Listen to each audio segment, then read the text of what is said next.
Maligayang pagbabalik sa Rai Movie Recaps. Narito na naman po tayo para sa isa na namang magandang pelikula na pinamagatang The Vault na napalabas noong 2021. Ito ay patungkol sa isang janitor na may angking talino kaya naisip nilang isama ito para pagnakawan ang pinaka-high security na bangko sa buong mundo. Kaya't ano pa ang ating hinihintay? Sit back, enjoy and relax, love you. Nagsimula ang pelikula nang makita natin ang isang janitor na nagngangalang Tom. Napagtanto niya na ang maruming sahig ay nagdulot ng sakit kaya't ginagawa niya ang kanyang bahagi. At bilang isang bonus, siya ay makakakuha ng pagnanakaw at pagnakawan ng isang bangko sa gilid. Ang kanyang pambihirang katalinuhan at mga kasanayan sa paglutas ng problema ay nagpapakita sa amin na siya ang pinakamatalinong janitor sa mundo. Sa kanyang mga araw ng pag-aaral, iminungkahi niya ang isang plano na epektibong niresolba ang krisis sa oil spill sa Mexico, na umaakit sa atensyon ng 8 pinakamalaking kumpanya ng langis sa mundo. Masigla silang nakipagkumpetensya upang kunin siya bago pa man siya makapagtapos, na nag-aalok sa kanya ng mga posisyon sa ehekutibo, stock ng kumpanya, at taunang sweldo na $400,000. Sa kabila ng mga hindi kapani-pani walang pagkakataong ipinakita sa kanya, tinanggihan ni Tom ang lahat ng mga alok na ito. Sa halip, tinanggap niya ang alok na trabaho mula kay Walter Moreland sa Spain. Kasama sa trabahong ito ang paggamit ng kanyang pambihirang brain power para basagin ang isang vault na itinuturing na engineering marvel at naglalaman ng item na hinanap ni Walter. Sa loob ng mahigit 80 taon, walang sino man ang nakalusot sa kakaibang vault na ito. Ipinakilala ni Walter si Tom sa kanyang pangkat. Simula kay Walter, siya ang may-ari ng isang salvage firm, at ilang buwan na ang nakalilipas, nabawi niya ang ilang mga antik mula sa isang lumubog na barko sa karagatan ng Espanya. Isa sa mga bagay sa wreckage na iyon ay isang set ng 3 barya na nagbigay ng mahalagang treasure coordinate. Sa kasamaang palad, nabigo ang salvage mission at kinumpiska ng mga awtoridad ng Espanya ang lahat ng kanilang natagpuan. Nakalock na ngayon ang mga bagay sa loob ng isang mahimalang vault sa isang Spanish bank. Si Lorraine, ang ampon ni Walter, ay may pananagutan sa pagpapanggap sa koponan. Maaari niyang ipalagay ang anumang pagkakakilanlan na kailangan ng koponan para sa kanilang mga misyon sa paglusot. Pinangasiwaan ni Klaus, ang hacker, ang mga pangangailangan sa pag-hack ng koponan. Si James, ang kanang kamay ni Walter at isang dating sundalo, ay may pinakamahuhusay na kasanayan sa pakikipaglaban sa koponan. Si Simon ang namamahala sa pagkuha ng logistic at kagamitan ng team, at hanggat may pera, makukuha niya ang anumang kailangan ng team. Sa unang araw na dumating si Tom, nahirapan ang koponan sa pag-hack sa sistema ng bangko. Nangangailangan sila ng code upang maipasok, ngunit hindi ito magagamit, at ang oras ay mahalaga. Para maresolba ang issue, nagmungkahi si Tom ng simpleng solusyon. Maaari silang magpanggap bilang isang automatikong pag-record ng voicemail at kunin ang code na kailangan nila mula sa isa sa mga kliyente ng bangko. Matapos subukan ang ideya ni Tom, mabilis na nakuha ng koponan ang kinakailangang code. Nagbabalot siya para sa kanyang matalinong pag-iisip at tumungo sa kanyang bagong apartment. Sa kanyang ikalawang araw kasama ang koponan, opisyal na sinimulan ni Tom ang pag-aaral ng mga panloob na gawain ng Bank of Spain, na itinuturing na pinakapinatibay na gusali sa mundo. Ang bangko ay nilagyan ng maraming sensor at kamera, pati na rin ang mga gwardya na sinanay na tumugon kaagad sa anumang kaguluhan. Gayunpaman, ang pinakamalaking hamon na kinakaharap ng koponan ay ang punong tanggapan ng Spanish Army, na matatagpuan sa tapat ng kalye mula sa bangko. Kapag na-trigger ang mga alarma sa bangko, 500 sundalo ang susugod para harapin ang sitwasyon. Bukod pa rito, ang security chief ng bangko ay ang dating commander-in-chief ng puwersa ng kontraterorismo ng Spain. Ang koponan ni Tom at Walter ay mahalagang nahaharap sa isang mabigat na puwersa na may kakayahang pangasiwaan ang anumang pag-atake sa bangko. Ang koponan ay nagtataglay ng halos anumang kaalaman tungkol sa layout ng vault sa loob ng bangko. Dahil dito, nangangailangan sila ng pag-scan upang makakuha ng higit pang impormasyon tungkol sa panloob na istruktura nito. Sa kasalukuyan, alam nila na kailangan nila ng 2 susi at ang fingerprint ng security chief ng bangko para makakuha ng access sa vault. Upang makuha ang 2 item at impormasyon, ang koponan ay nagpasimula ng isang operasyon.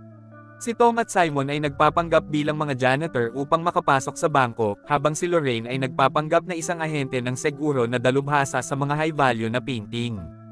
Sa loob ng mga silid kung saan nakaimbak ang mga painting na ito, ang mga safe sa likod ng mga painting ay may mga susi na kinakailangan para ma-access ang vault. Habang papunta sa mga painting, naglalakad si Lorraine kasama ang Chief of Security at hiniling na hawakan niya ang kanyang kape para makipagkamay siya sa direktor ng bangko. Nagbibigay daan ito sa kanya na makuha ang fingerprint ng Chief of Security, na kailangan ng team para ma-access ang vault. Sa silid kung saan matatagpuan ang unang pagpipinta, tinulungan ni Klaus si Lorraine sa pagharap sa pagsubaybay sa kamera ng bangko. Nagre-record sila ng video ni Lorraine na iniskan ang mga painting at i-play ito pabalik sa 10 beses na mas mabagal kaysa sa normal na bilis upang lumikha ng impresyon na walang kakaibang nangyayari. Hinanap ni Lorraine ang safe, inihanda ang kanyang kagamitan, at nagpatuloy sa pagkopya ng susi. Gayunpaman, may dumating na hindi inaasahang bisita at nagpagulo sa mga bagay. 20 segundo na lang ang natitira bago matapos ang kanilang surveillance hack, dapat na nakaposisyon ng tama si Lorraine sa video. Sa kasamaang palad, ang chairman ng bangko ay nasa kanyang paraan.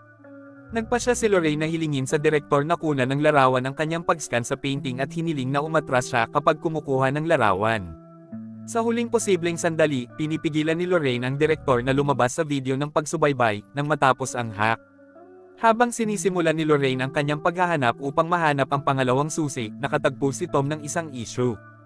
Ang kanyang gawain ay i-scan ang istruktura ng vault sa pamamagitan ng pagpapanggap na isang tagapaglinis at pagkakaroon ng akses sa mas mababang mga palapag ng bangko. Ang vault ay pinaniniwalaang matatagpuan mismo sa ilalim ng isa sa mga meeting room sa antas na iyon. Gumapang si Tom sa ilalim ng mesa sa loob ng meeting room at sinimulan ang magnetometer upang simulan ang pag-scan. Sa kasamaang palad, isang grupo ng mga individual ang pumasok sa silid upang magsagawa ng isang pagpupulong na nakulong si Tom sa ilalim ng mesa. Para bang hindi iyon sapat, nagsisimulang mag-malfunction ang device at natigil sa 76% pagkumpleto. Pagkatapos ng ilang pag-iisip, pinamamahalaan ni Tom na muling gumana ang device, at sa wakas ay nakumpleto na ang pag-scan. Nakalulungkot, nag-trigger ito ng alarma, at sa pamumuno ng pinuno ng seguridad ng bangko, ang buong bangko ay inilagay sa lockdown at ang mga tropa ng hukbo ay ipinadala. Samantala, katatapos lang kopyahin ni Lorraine ang pangalawang susi nang dumating ang direktor para kunin siya. Sa kaguluhan, nakalimutan niyang ibalik ang ninakaw na susi at isara ang safe kung saan ito nakalagay. Sa kalaunan, nagpasya ang koponan na dapat ihagis ni Lorraine ang susi kay Tom, na pagkatapos ay ibabalik ito sa safe. Nagmamadaling pumunta si Tom sa ikatlong palapag, ibinalik ang susi, at isinara ang safe nang makatanggap siya ng babala na may papalapit na gwardya sa kanyang posisyon. Sa mabilis na pag-iisip, sadyang hinayaan niyang mahuli nang dumating ang gwardya sa silid. Tinanong siya nito kung ano ang ginagawa niya doon, at tinanggal niya ang kanyang earphones at umaktong parang hindi niya narinig ang alarm. Binitawan niya siya. Nang matapos ang operasyon, sinimulan ni Tom na suriin ang panloob na istruktura ng vault. Natuklasan niya ang isang seksyon na hindi maipakita ng malinaw sa pag-scan, at napagtanto niyang naglalaman ito ng tubig. Ang vault ay itinayo sa prinsipyo ng isang weighing scale. Kung nagbabago ang timbang kapag binuksan ang vault, ito ay magsasara at babawahan ng tubig. Nauunawaan na ngayon ng team kung paano gumagana ang mekanismo ng vault at dapat magpanatili ng pare-parehong balanse sa timbang. Sinimulan ni Tom na alamin kung paano lutisin ang problemang ito sa buong orasan. Nakagawa ng makabuluhang pagtuklas sina Simon at James habang ginalugad ang lugar sa ilalim ng bangko. Kinumpirma nila ang mga hinala ni Tom na mayroong napakalaking sukat sa ilalim ng bangko, ngunit sa kanilang pagkadismaya, ang kasalukuyang balanse ay 0. Bukod dito, nakakita sila ng isang malaking problema na maaaring mapahamak ang kanilang mga plano. Ang mga dingding ng silid sa ilalim ng lupa ay gawa sa titanium steel reinforced concrete na may matibay na panlabas na layer na ginawa itong halos hindi mapasok. Kahit na may pinakamahirap na drill bit, ang paglabag sa pader ay aabutin ng 15 araw, na napakaraming oras na natitira.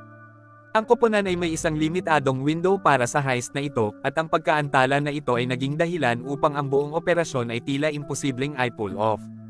Kailangang isaalang-alang ng koponan ang pagsuko. Nag-isip sandali si Walter at pumunta sa plaza para panoorin ang mga tagahanga ng soccer. Habang pinagmamasdan ng mga tao, napagtanto niya na sa World Cup Finals, lahat ng kamera na malapit sa bangko ay haharap sa mga tagahanga sa plaza. Ang insight na ito ay nag-udyok ng pagbabago sa mga plano. Sa halip na pumasok sa bangko sa pamamagitan ng daanan sa ilalim ng lupa, maaari nilang mapasok ito mula sa bubong. Mabilis na ipinadala ni Walter ang impormasyong ito sa koponan, at nadama ng lahat ang panibagong pakiramdam ng pag-asa. Gayunpaman, ang kanilang tagumpay ay nakasalalay pa rin kay Tom at sa kanyang kakayahan na maunawaan ang mga mekanismo ng vault. Siya ay nagtatrabaho ng walang pagod hanggang sa wakas ay gumawa siya ng isang plano upang harapin ang mekanismo ng seguridad ng vault. Upang ipakita ang kanyang solusyon, naglalagay siya ng isang tasa ng tubig sa isang timangan na nagpapakita ng paglipat ng balanse. Susunod, inaalis niya ang tasa, nag-spray ng likidong nitrogen sa timangan, at ibinalik ang tasa sa lugar. Sa pagkakataong ito, hindi na gumagalaw ang balanse dahil nagyelo ang sukat. Ipinaliwanag ni Tom na ang parehong prinsipyo ay maaaring ilapat sa napakalaking sukat ng volt. Ang tanging hamon ay mangangailangan din sila ng malaking halaga ng likidong nitrogen upang maisakatuparan ang plano. Sinimulan ng koponan ang kanilang operasyon na may matibay na plano habang nagsimula ang laro ng soccer sa pagitan ng Spain at Netherlands. Mayroon silang isang masikip na window na 105 minuto lamang upang makumplito ang buong operasyon. Upang magsimula, nag-zipline sila sa rooftop ng bangko, pinutol ang isang salamin na bintana, at pumasok sa bokana. Pagkatapos ay dumaan sila sa 100 metrong piping hanggang sa marating nila ang pasukan sa silid na naglalaman ng vault. Dito, kakailanganin nilang tumawid gamit ang isang portable na hagdan. Sa wakas, dumating sila sa harap ng vault, at sinimulan ni Klaus ang kanyang gawain sa pag-hack upang makapasok ang koponan. Gamit ang dalawang susi at fingerprint na nakuha nila kanina, natagpuan nila ang kanilang sarili na nakaharap sa kahangahangang vault. Kinuha ni Simon ang susunod na hakbang, nag-spray ng likidong nitrogen sa sukat upang simulan ang proseso ng pagyeyelo. Habang binubuhos niya ang laman ng mga tangke, nagsimula ang reaksyon, at nagsimulang mag-freeze ang sahig ng vault. Pagkatapos ay pumasok ang koponan sa vault at hinanap ang item na naglalaman ng mga barya na kanilang hinahanap. Samantala, natuklasan ng Bank Patrol Team ang bukas na bintana ng bubong at mabilis na tinungo ang vault. Natagpuan ni Lorraine ang mga barya, ngunit ang sumunod na nangyari ay hindi inaasahan. Nagplano si James na ipagkanulo ang koponan sa simula bilang isang undercover na ahente, at ngayon ay naglalayong nakawin ang mga barya mula sa kanila. Naiwan si Lorraine na walang pagpipilian kundi ang atubiling ibigay ang mga ninakaw na barya kay James. Gayunpaman, ang kanilang pagtakas ay hindi nagtagal habang ang epekto ng pagyeyelo ng likidong nitrogen ay nawala. Nagiging sanhi ng pag-activate ng mga mekanismo ng seguridad ng vault. Ang tatlo sa kanila, sina Tom, Lorraine, at James, ay natagpuan ang kanilang mga sarili na nakulong sa loob ng vault nang magsimulang bumaha ang tubig sa lugar. Bilang isang dating sundalo, nagamit ni James ang kanyang mga kasanayan sa paglangoy upang makatakas mula sa bitag at tumakas gamit ang mga ninakaw na barya. Habang tumatawag ang pinuno ng seguridad sa isang emergency, ang kanyang mga tauhan ay nagtali at nagsimulang magmadali patungo sa vault. Nasa seryosong panganib ang buhay ni Tom at Lorraine dahil malapit na silang malunod sa loob ng baha na vault.